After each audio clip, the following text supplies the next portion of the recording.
ভারতের সাথে খেলা নিয়ে পাকিস্তান তিনখানা শর্ত রেখেছে।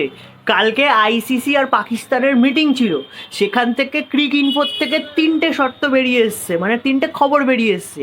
খবরগুলো কী কী আর শর্তগুলো কী কী তোমাদের একবার আমি বলে দিচ্ছি। প্রথম শর্ত হচ্ছে গিয়ে হ্যান্ডশেক করতে হবে, মানে ইন্ডিয়া যে হ্যান্ডশেক করে না পাকিস্তানের সাথে, সেটাকে স্টার্ট করতে হবে। তখন আইসিসি কি রিপ্লাই দিয়েছে? আইসিসি রিপ্লাই দিয়েছে যে এটা পুরোপুরি ইন্ডিয়ার টিমের ওপর ডিপেন্ড করছে যে তারা হাত মেলাবে কি মেলাবে না। আচ্ছা, দ্বিতীয় শর্তটা কি?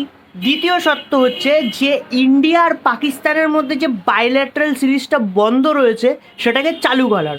তখন আইসিসি রিপ্লাই দিয়েছে এটা পুরোপুরি ইন্ডিয়া আর বিসিসিআইয়ের ওপর ডিপেন্ড করছে, এটাতে আইসিসি কিছু করতে পারবে না, এটা পুরোপুরি ইন্ডিয়ার ডিসিশন। আচ্ছা, তৃতীয় শর্তটা সব থেকে ইন্টারেস্টিং, সেটা হচ্ছে গিয়ে বলেছে যে পাকিস্তান যে বছর গেলে আইসিসির থেকে $150 মিলিয়ন পায়, এর রেভিনিউটাকে বাড়ানোর জন্য, মানে 10% করার জন্য।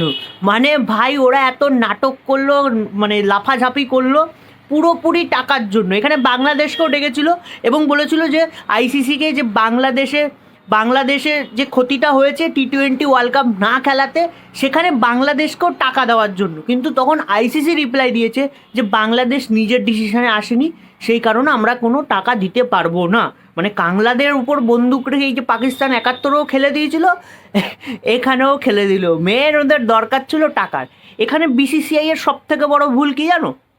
যখন আমাদের পেহেলগামে অ্যাটাকটা হলো, তারপরে যে বাইল্যাটারাল সিরিজটা ছিল ওটাকে বয়কট করা এবং পাকিস্তানের সাথে প্রত্যেক কটা ম্যাচ বয়কট করা, এবং গ্রুপ স্টেজে, মানে যে গ্রুপের মধ্যে ইন্ডিয়ার পাকিস্তান এসছে, এই স্টেজ থেকে পাকিস্তানের জায়গায় অন্য কোনো টিমকে নেওয়া এবং পাকিস্তানকে অন্য গ্রুপে দেওয়া, তাহলে এত ঝামেলা হতোই না।